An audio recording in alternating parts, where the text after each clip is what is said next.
अस्सलाम 6 क्लास। हम लोग कह रहे हैं जोग्राफिया का बाब नंबर 3, जिसमें हम लोगों ने प्रीवियस लेक्चर में पढ़ा ज़मीन की कुदरती कुर्रा आबी के बारे में। यानी ये हिस्सा जो है समुद्र, दरिया, झीलों पर मुश्तमिल है। इसके अलावा हम खुराक का अहम जो मछली भी यहाँ से हासिल करते हैं।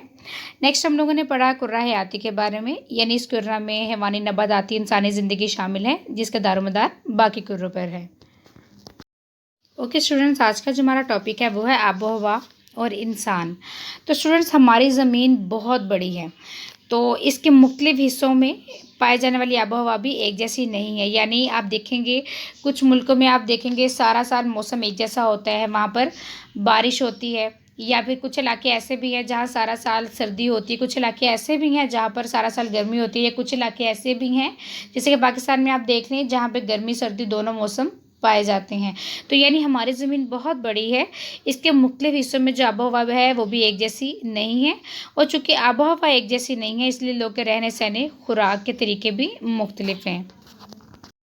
जैसे कि आप स्टूडेंट पिक्चर में देख सकते हैं कि सर्द और गर्म इलाकों में के लोगों में फ़र्क क्या है कि आबो हवा का फ़र्क इंसान के रहने सहने, खाने पीने, लिबास पर असरअंदाज होता है।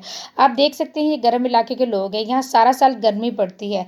अब क्या है कि एक तो इनकी रंगत देखिए कि इनका कलर भी ब्लैक है। इसके मुकाबले में आप देख सकते हैं जहाँ पे सारा साल सर्दी होती है, बर्फानी इलाके, वहाँ लोगों का कलर क्या है, सफ़ेद है। तो क्या है कि आबो हवा का फ़र्क इन लोगों की रंगत पर भी असरअंदाज होता है। यानी सारा साल गर्मी होती है जिन इलाकों में, वहाँ पर लोग साफ, उनका कलर ब्लैक ज़्यादा होता है। और वो इलाके जहाँ सारा साल सर्दी होती है, आप देखेंगे उनके कलर क्या है, वाइट होते हैं। और वो इलाके जहाँ पर दोनों मौसम पाए जाते हैं, जैसे हम लोग अपने मुल्क को देख लेते हैं, तो यहाँ पर लोगों की रंगत जो है वो ना ज़्यादा ब्लैक होती है, ना ही ज़्यादा वाइट होती है। इसके अलावा क्या है कि आबो हवा के फ़र्क की वजह से इनके लिबास मुख्तलिफ होते हैं। गर्म इलाकों के लोग जो है वो हल्का फुल्का लिबास पहनते हैं, जबकि इसके मुकाबले में सर्द इलाकों के लोग ऊन से बने हुए, खालों के बने हुए गर्म लिबास जो है वो पहनते हैं। इसके अलावा जो है वो इलाके जहाँ सारा साल गर्मी होती है, आबो हवा गर्म होती है, वहाँ लोग सादा खुराक इस्तेमाल करते हैं। जबकि ठंडे इलाकों में, सर्द इलाकों में लोग मछली ज़्यादा इस्तेमाल करते हैं, क्योंकि उसकी तासीर गर्म होती है।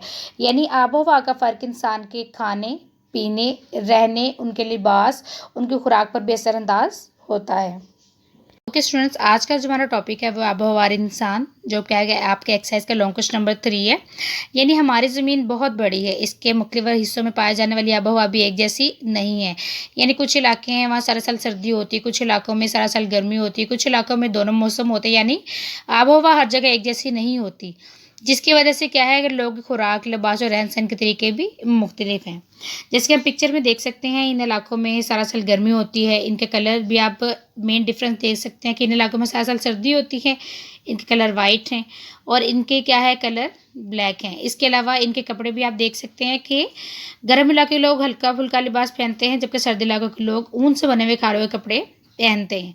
इसके अलावा क्या है कि इनकी खुराक भी सादा होती है, जबकि सर्दी इलाके के लोग मछली का इस्तेमाल ज़्यादा करते हैं। तो आबो हवा का फ़र्क स्टूडेंट्स, इंसान के रंग, इंसान की जिस्मानी बनावट। यानी जो सर्द इलाकों के लोग होते हैं ये मुश्किल माहौल में ज़िंदगी गुजारते हैं, ये जिस्मानी तौर पर मजबूत होते हैं, जबकि इसके बरक्स वो इलाके जहाँ पर ज़िंदगी आसान होती है, जैसे मैदानी इलाके, वहाँ पर लोग जो है वो आसानी और सहूलतें देखते हैं, जिसकी वजह से जिस्मानी तौर पर वो मजबूत नहीं होते। यानी आबो हवा का फ़र्क इंसान के रंग, जिस्मानी बनावट और काम करने की सलाहियत पर भी असरअंदाज होता है। तो स्टूडेंट्स, ये आपका एक्सरसाइज का लॉन्ग क्वेश्चन नंबर 3 है। तो जो टॉपिक आज आपको पढ़ाया गया है वो आप लोगों ने अच्छे तरीके से याद करना है।